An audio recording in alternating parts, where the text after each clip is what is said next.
Hey class, today I want to take you into a world that I didn't even know existed. I've been fascinated by Buddhism and Taoism, and to some extent Confucianism, though I have to say I do like Buddhism and Taoism better, for a very long time. And yet I never knew that there was this entire mythological landscape in China and beyond China, in Vietnam, Korea, Japan. I got so wrapped up in the philosophy of Buddhism and so intrigued by it all that I never realized that there was this really rich cosmology. So I want to start off with a simple image. This is the simplest image that I can think of for portraying the cosmology of China, and that's this here. This image portrays the three levels of Chinese cosmology: heaven, human, and earth. And the king is the link between heaven, humans, and earth. And in fact, this character that you're seeing here is actually the Chinese word for king. And the way that the king maintained this link between heaven, humans, and the earth is by asking for help from his own ancestors. So ancestor worship is really at the heart of Chinese religion and really all of East Asian religion. Most people will have some kind of altar in their house, and in the past, a lot of people actually would have an actual house for the ancestors. And one of the ways the king could control, he could punish insubordinates by eliminating the ancestors by actually burning that house. Or he would request that the images of ancestors be removed from the altar. So throughout East Asia, you'll see these altars, and you'll also see offerings on these altars. And you can actually find some of these offerings on Amazon. Here you can see like paper money, paper iPhones, cardboard gold bars, and lottery tickets. And when you look at the description here, you can see all ancestor money is personally blessed and has extra energy. It says here, the Chinese believe that a joss paper offering is conveyed into the spirit world. In today's modern world, caring for ancestors in the afterlife is a poignant way to pay respect for one's elders and departed family members. And then it goes on to show all these different days when you might use this. So I want to show you like a real image of this and what it looks like, because it's actually quite touching. It can seem kind of strange that people are burning fake money for ancestors, but take a look at what this actually looks like in real life. 今天是我以忘了这种子好日子，这子，子子孙孙子就指点，忘了这老汉们那么个，不少是吧？来这几个，那么老师家主是，还不就来这边，来好，日来指点老汉们子，爱来自学嘛，他远远不吃子，人家就生活呗。 烧纸这个一个方面是我后人们纪念一下祖先，那些烧的纸是给先人们的钱，就是那个地方的钱，让他们也像我们一样开开心心的、风风光光的，在另一个世界里生活。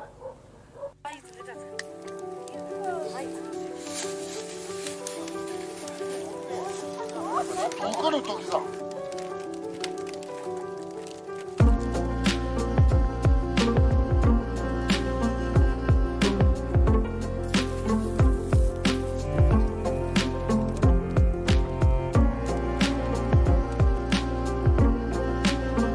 放土那个是一年到这个春天，就是给他们修房子的那个意思。以前的我们是那一种土房子。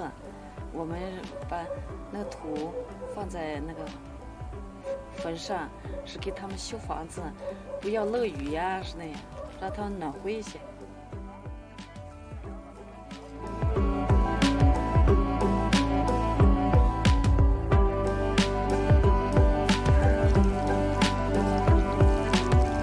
吃的这个是一直是这样，以前我们小时候。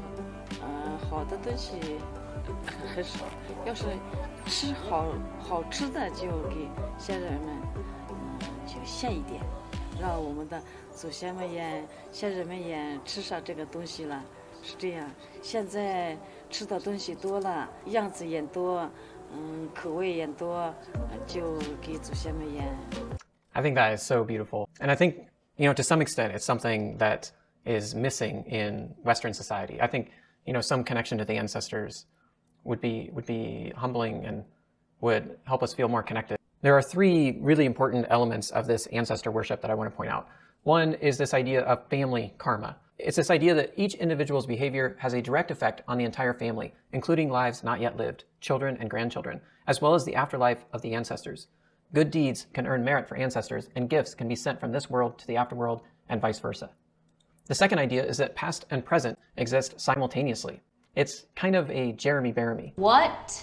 The afterlife time doubles back and loops around and ends up looking something like Jeremy Bearimy. This is the timeline in the afterlife. Happens to kind of look like the name Jeremy Bearimy in cursive English, so that's what we call it. So that's what we mean by past and present exist simultaneously. It's like events that happened in the past actually are directly affecting events that are happening right now. And then the last idea is that you are never alone. Your family is always with you. And that can feel very constraining, but it also gives you this profound sense of connection and responsibility to the people who've come before you and the people who will come after you. Now let's take a look at this geographically. At the same time that Hinduism starts to flourish in India about 4,000 years ago, Taoism is starting to flourish in China. But then multiple layers get laid on top of this in China. So, for example, you have Confucianism about 2,500 years ago, at the same time that the Buddha was waking up in India and creating Buddhism. After that, Buddhism spreads throughout the East, and Taoism, Confucianism, and Buddhism all start to mix together. And this is sometimes called the three teachings. The idea throughout China and Vietnam and other places in the East is that these are not really conflicting faiths. There's a famous painting that kind of depicts this really well. It's these three sages are sitting around a jar of pickles, and one of the sages says, "This vinegar is sour. We must teach the correct recipe in order to make proper pickles." Another one responds, "The vinegar is bitter. Only by not desiring a pickle can one eliminate the bitterness." And the last one says, "It's all good. Sure, the vinegar is both sour and bitter, but this is the way nature intends pickles to taste." And of course, what we're looking at here is Confucius, who's looking at the proper order of things. We've got Buddha, who is trying to eliminate desire. And we got Lao Tzu, who is kind of seeing that the difference between good and bad is an illusion. And another interesting way to see the multi-layered cosmology of China is Sun Wukong, the Monkey King. The Monkey King is probably the most famous story in all of China and throughout the East. And so I'm going to just kind of briefly run down the basic setup of it, but I will point out that there have been hundreds of renditions of this. Here's just a rundown of all the animated versions. Some of the more interesting ones that you might actually be familiar with, well, Dragon Ball Z, there's a Lego Monkey Kid. There's a major video game coming out in 2023 that features the Monkey King. You can see it's pretty astonishing. It's very well done.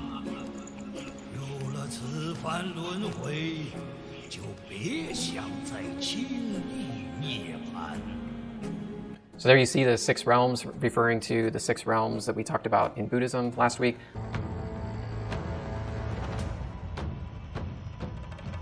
Really rich cosmology just permeates all of the art.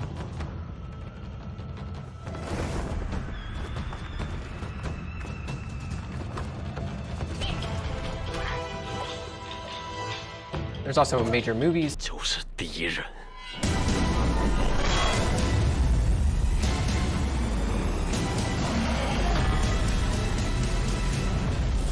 And Netflix actually has a new series that's based on the Monkey King called The New Legends of Monkey. The Monkey King. Some say he was the mightiest of all the gods. Banished by his enemies, never to return. Your body will be frozen. The world will consume you. 500 years later, chaos reigns. Tell me where the crown is. But hope must never die. I'm Tripitaka. To tell you the whole story of the Monkey King would take many hours. The standard version takes about 36 hours, so obviously I'm not going to do that right now. But I do want to just paint a picture of what it reveals about East Asian mythology and cosmology, because it's really quite a great glimpse into that world. So I'm going to use a couple of different pieces to do this. One is a very simple children's animated series, and that'll set out the basic plot.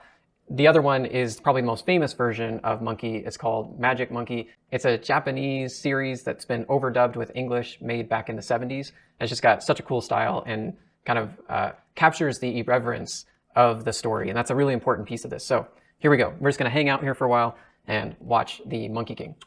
In the worlds before Monkey, primal chaos reigned. Heaven sought order, but the phoenix can fly only when its feathers are grown.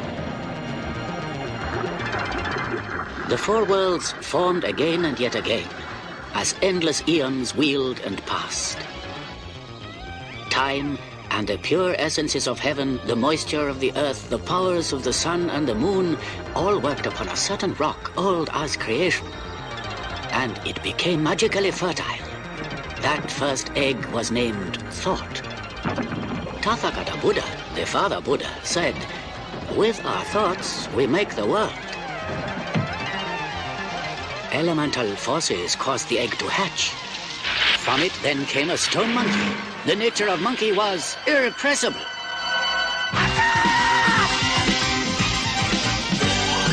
Boys on an egg on a mountain top. The funkiest monkey that ever popped. He knew every magic trick under the sun. To please the gods and everyone and have some fun. Now, obviously, there's some really deep stuff going on there. All of these forces are acting upon the earth, and it creates this egg, and that egg is called thought. And now from thought is going to emerge chaos, essentially, like this, the monkey mind, right? We just can't stop our thoughts. So there's something really deep happening here right from the beginning. This is going to be a story about our monkey minds and how our monkey minds have to go on this great journey toward Buddhahood, toward enlightenment, to sort of calm the monkey, calm the desires and the incessant chatter and the anxiety and the fear and all those things that Buddhism speaks to. So this is a way of bringing Buddhism to life in a really great story. So here's the basic idea. The sun, the moon, heaven, and earth have all worked their magic on this rock. And out of this rock comes Monkey. And the Jade Emperor is sitting up there in heaven, and he asks one of his commanders to look down and see how amazing this monkey is. And the Jade Emperor responds, "Oh, well, amazing things happen when heaven and earth work together." Like, this is already like a key idea, right? It's like one of their core ideas, that heaven and earth have to work together. Monkey becomes really frustrated because he realizes he's mortal and he's going to die someday. So he wants to do something about that. He wants to go out and find a sage. He goes and he finds one, and this sage whispers these prayers and a few secret formulas, and suddenly Wukong knew how to live forever. He has a little bit of enlightenment. And this news also makes its way to heaven through the messenger. Well, what's happening? It's that Monkey King, Holy One, the one who began to think. Who knows what he'll do now? He's learned some magic, and they say he's even achieved enlightenment. But only a little enlightenment. He's no Buddha yet, Your Majesty. Still, the monkeys call him Great Sage. The equal of heaven that cannot be, who knows where it will end. He studied Buddhism. As if a monkey could. Your Highness doesn't think he could really be illumined? I don't know. Enjoying fighting so much, Monkey is a long way from enlightenment and Buddhahood. But has he taken the first step on the path? Certainly, Monkey has learned some magic. My cloud! Right! To the north! So Monkey is on his way to enlightenment, but he still has a lot of desire. He wants more. He wants things. He wants power. And so he goes to the Dragon King underwater. The Dragon King and the Dragon Queen are sitting there having tea. And I just want to point out that this imagery appears everywhere. We went to a water park in Vietnam, and it actually had the Dragon King and the Dragon Queen overlooking the place where we were swimming. So Monkey has come there for a weapon. First, Turtle brings out a sword. Now, this is actually, again, a reference to some ancient mythology. There's a lot of these stories about a turtle who gives a sword to a hero figure. There's a story like this in Vietnam, and here you can see at that water park again, Turtle with a sword in his mouth. But Monkey thinks the sword is too light. It's not worthy of his amazingness. So he wants something bigger. And so they introduce him to this giant pillar, and it's just impossibly big. There's no way he could lift it. But Monkey has this magic, and he uses this magic to make it smaller. I can lift it! I can use it as well. Oh, I never doubted that passionate primate. Big or small, that's useful. And it really made the Milky Way, this little stick, did it? It changes if I wish. Oh, go on, make it bigger. Yes, big again. Grow, stick, grow again, stick. Grow nice and large again for King Monkey. It works! So obviously the Dragon King is not so impressed, and he gets really upset, and he's going to go to the Jade Emperor to report him. Now that night, Monkey goes to bed very happy. He's very pleased with himself. But then these spirits visit him in the middle of the night, and they take him to hell, like he's apparently died. And so he meets the Judge of the Dead. This is Yama. And Yama checks the book, and sure enough, it says, born from a stone 300 years ago, died today. And Monkey's like, no, I'm going to live forever. So he just takes over the seat from Yama, and he just erases his own name from the book. This upsets Yama, so Yama and the Dragon King both appear in front of the Jade Emperor the next day. I just want to pause for a second and point out just how rich this cosmology is. And you'll see even later in this class when we talk about some newer religions, they often envision the same sort of activity happening in heaven. There's a sense that heaven mimics what's happening on earth. As they're making their complaint, the spirit of the planet Venus steps forward, and this actually connects to the way that their cosmology connects with astrology and the Chinese zodiac, which you might be familiar with, which ties in with ideas of destiny. And all of this is important for understanding the full worldview that you see throughout East Asia. They've decided to give Monkey a job in heaven, so he stops creating so much chaos on Earth. And so they show him the peach garden. These are the peaches of immortality. So the Queen of Heaven gets really busy. She's preparing this giant peach festival in which they invite all the most important gods to the table, and they all eat the peaches of immortality, which actually give them their immortal nature. But when they go out to collect the peaches, they're all gone because Monkey's eaten them all, which now means he's like super immortal, he's completely indestructible, and he's just wreaking havoc throughout all of heaven. So they call for Erlang, who's supposed to be like the most powerful. Monkey just makes himself bigger because he has this power of shapeshifting to fight Erlang, and again, he seems to be indestructible. Then Lao Tzu, who's the founder of Taoism, comes over. So again, like, look how rich this cosmology is. You have the Bodhisattva Guanyin standing there with the Jade Emperor and Lao Tzu and the Queen of Heaven. Just a phenomenal scene here at the gates of heaven, flanked by the dragons. And Lao Tzu says, look, I'll take care of this. So Lao Tzu tries to put him in a pot, but that doesn't work. And so now they call on the Buddha himself, herself. Like, Buddha is so big that there is no himself, herself, right? It's like beyond gender. So here comes Buddha, and Buddha is going to try to deal with this. Son, aware of vacuity, listen to me. Don't shout! Ha! No one's deaf! Come to the Himalayas, monkey. I can seem big too!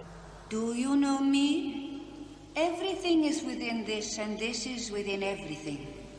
I am Tathagata Buddha. I always thought you were a fella. So he says there, I always thought you were a fella, right? Because Buddha has emerged in a female form, and that sort of throws him off, right? So Monkey boasts to the Buddha, says, look, I'm equal to the Jade Emperor. I should be Emperor of Heaven. And Buddha challenges Monkey by saying, if you can jump out of my hand, I'll let you be Emperor of Heaven. You can replace the Jade Emperor in heaven. So Monkey's like, oh, that's easy, because Monkey knows how to ride on the clouds. He can jump on a cloud, and they call it cloud somersaulting. He can just go as far as he wants. So he conjures up a cloud and goes racing across the universe. And after a long time, he comes to these 5 enormous pillars. He decides to write his name on there. King Monkey, equal of heaven, was here. Even for emperors, nature will always call.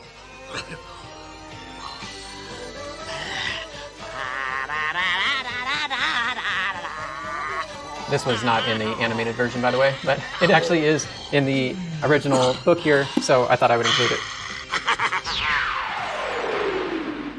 So Monkey comes back triumphant and things like, look, I did it. I went to the edge of the universe. I saw these 5 pillars. I put my name on one. And Buddha's like, you never even left my hand.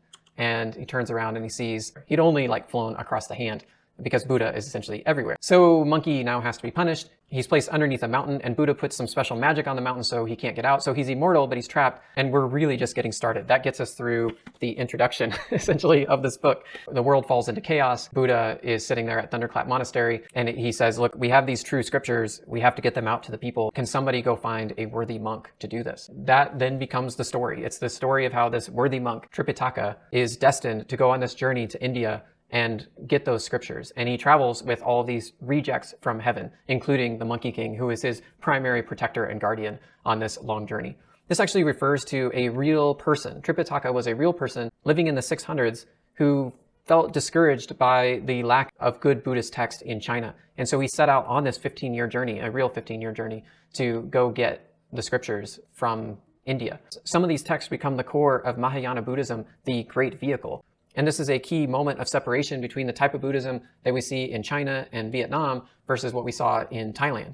I just wanted to introduce you to this story. I hope that you'll check it out. Like I said, there's a version of it on Netflix. There's movies about it. And there's this great new translation of it here. I think you're going to love it. And if you ever have the opportunity to go to East Asia, I think it'll help you understand the incredible richness of the things you're going to see when you go that honestly completely confused me, because most of what I had read about these religions was in textbooks. And until you actually like go there and experience it and start actually consuming the culture, like things like the Monkey King, you really don't get it. So obviously I love this stuff, and I hope that you found this interesting as well. Oh guys, look, it's the monkey god, or the Monkey King, the Monkey King.